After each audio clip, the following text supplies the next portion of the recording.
Elsewhere, Russian and Syrian officials have told rebels in Aleppo to leave the city by Friday evening. Officials say rebels will be allowed to leave unharmed and with their weapons via 2 special corridors, while civilians will be able to leave via 6 different routes. The Russians say they haven't hit Aleppo from the air for 16 days. The Syrian Air Force has continued its aerial campaign over parts of the city. Well, for more on this, let's go to Ali Mustafa, who's on the Turkey-Syria border in Gaziantep on the Turkish side of the border. Ali, what's the reaction been then to Russia's demand that rebels leave Aleppo? And is there any indication as to what is likely to happen after Friday?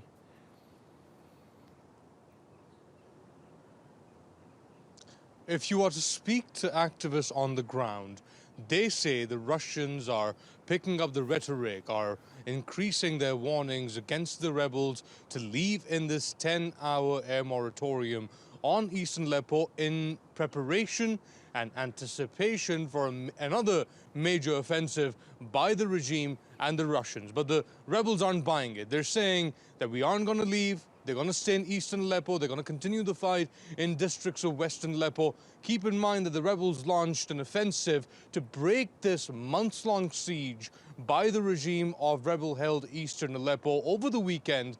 And since then, there's been intense fighting in both western Aleppo, which is controlled by the regime, and eastern Aleppo, which is controlled by the rebels. And the UN says both sides might be committing war crimes by targeting civilians. So in all of this, the Russians come out and say, you know what, there needs to be a pause, there needs to be a humanitarian pause in this fighting. But the rebels say that this humanitarian pause is a ruse. They say that the Russians have been conducting airstrikes on eastern Aleppo despite a moratorium, a unilateral moratorium being in place since October 18th. Paul. And Ali, the situation in Syria, of course, complicated by the presence of Daesh, as well as the fighting rumbles on, so does the diplomacy. There's talk of a campaign to try and oust Daesh from their stronghold of Raqqa. And the US Defense Secretary Ash Carter has been speaking about what role Turkey might play in that operation. What can you tell us about that?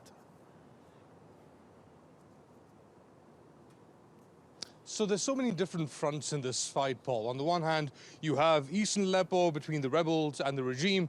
Then you have something called Operation Euphrates Shield. This is an attempt by Turkish-backed forces, the FSA, to clear an area in northern Syria and create a so-called safe zone. So they've taken, for example, Jarablus 2 months ago. They took other areas from the YPG and Daesh. And now the fight is focusing towards Al-Bab and then on to Raqqa. The US says the only force capable of taking on Daesh in Raqqa are the Syrian Democratic Forces and the YPG. This is a group that Turkey is opposed to. Turkey says that its forces, the Turkish forces and the FSA, can take on Daesh in Raqqa, and the US doesn't need the YPG. But the US now comes out, and Ash Carter comes out and says that talks are continuing between the US and Turkey on a future role for Turkey in the fight against Daesh in Raqqa. But for now, the US will go on with its plans. What are these plans? Well, the plans are to use the SDF and the YPG against Daesh in Raqqa. Turkey, or the role Turkey will play, isn't clear yet. Turkey wants to be a part of this fight against Daesh. But for now, Turkey says that any fight that involves the YPG, Turkey will not be part of. Paul. Okay, Ali, thank you.